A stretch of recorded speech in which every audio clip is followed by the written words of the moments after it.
¿Alguna vez te has preguntado qué pasaba cuando alguien en la Edad Media buscaba ayuda médica? ¿Recuerdas esas historias románticas de caballeros salvando a damiselas en apuros? Bueno, prepárate, porque las cosas no siempre eran como las pintaban. En realidad, muchos de esos curadores medievales eran más como verdugos con estetoscopios de época. Sí, has oído bien. Los cirujanos medievales que prometían salvar vidas, en realidad tenían una tasa de mortalidad más alta que la guerra de Troya. Pero antes de comenzar en este perturbador viaje, quiero invitarte a que te suscribas al canal y actives la campanita de notificaciones. Entonces, ¿cuál era la receta secreta de estos médicos curadores? Bueno, era algo así como matar para curar. ¿Y qué mejor forma de hacerlo que con instrumentos que parecían sacados de una película de terror? En instantes, haremos un recorrido por los oscuros pasillos de la medicina medieval, donde la línea entre la cura y el asesinato era tan delgada que podríamos decir que muchos cirujanos jugaban a la ruleta rusa con sus pacientes. Así que ponte cómodo, agarra tu mejor máscara antigás, porque esto va a ser impactante y sobre todo, prepárate para descubrir cómo los cirujanos medievales, en su afán de salvar vidas, terminarían matando a más de las que curaron. Capítulo número 1. El contexto histórico. La medicina en la Edad Media. Para entender a estos aparentes héroes medievales, primero hay que entender el escenario en el que operaban. La Edad Media fue un periodo en el que la ciencia moderna aún no existía y la medicina se basaba en supersticiones, teorías antiguas y mucha pero mucha fe, o mejor dicho, algo de ignorancia. La medicina oficial seguía los preceptos del antiguo griego Hipócrates y más tarde del romano Galeno, cuyas teorías, aunque influyentes, estaban llenas de errores garrafales. La idea de que la enfermedad era causada por desequilibrios en los humores, bilis, flema, sanguínea y melanina, era la base de toda la práctica médica. ¿Y qué mejor que aplicar sangrías para equilibrar esos rumores? Así, porque perder litros de sangre siempre ayuda, ¿verdad?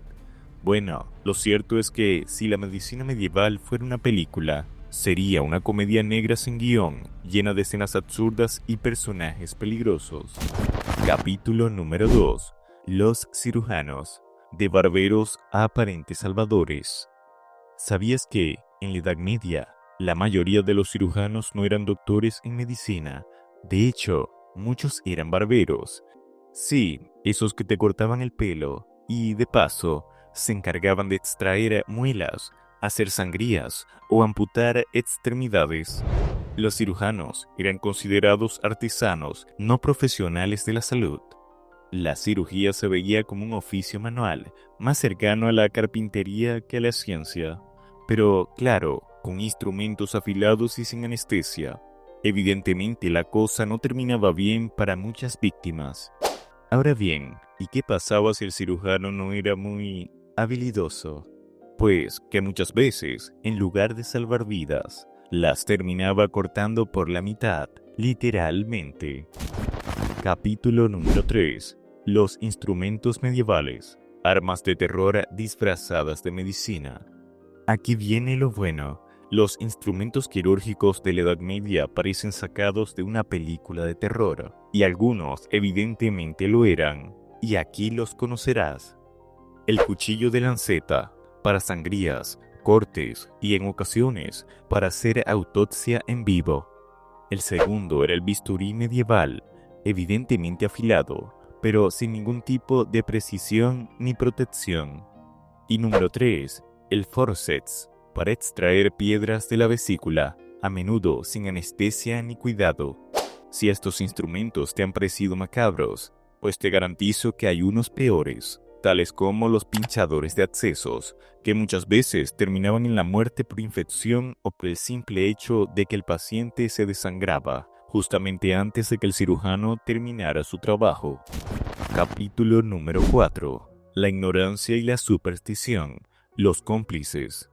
¿Y qué crees que pasaba cuando un cirujano medieval no lograba salvar un paciente? Muchas veces, simplemente, lo mataba sin querer por supuesto desconocimiento. Por ejemplo, se creía que los malos espíritus causaban la enfermedad. La solución: exorcismos, sangrías masivas y, en algunos casos, quemar a la víctima, especialmente si se sospechaba que era bruja o poseída. Pero la verdadera tragedia era cuando, en su afán de curar, los cirujanos se recorrían a remedios aún más peligrosos. Estos eran drenajes y sangrías excesivas, que deshidrataban al paciente y lo debilitaban hasta la muerte. Sangrías con sanguijuelas, que en realidad no ayudaban mucho, y sí, a veces causaban infecciones mortales. ¿Y qué pasa cuando la infección se instala?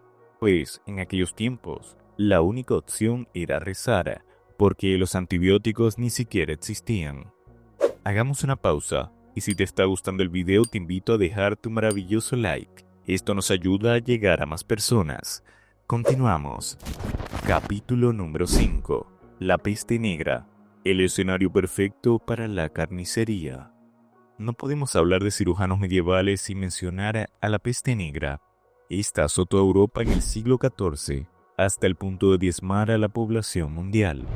En una época en que la gente creía que la enfermedad era causada por los malos olores.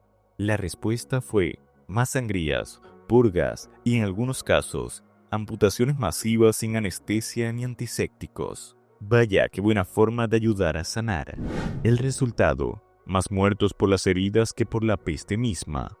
Es decir, en su afán por curar, estos cirujanos lograron convertir la medicina en un caos aún mayor. ¿Y qué pasa cuando en medio del caos alguien dice, vamos a cortar la pierna y ver si eso ayuda?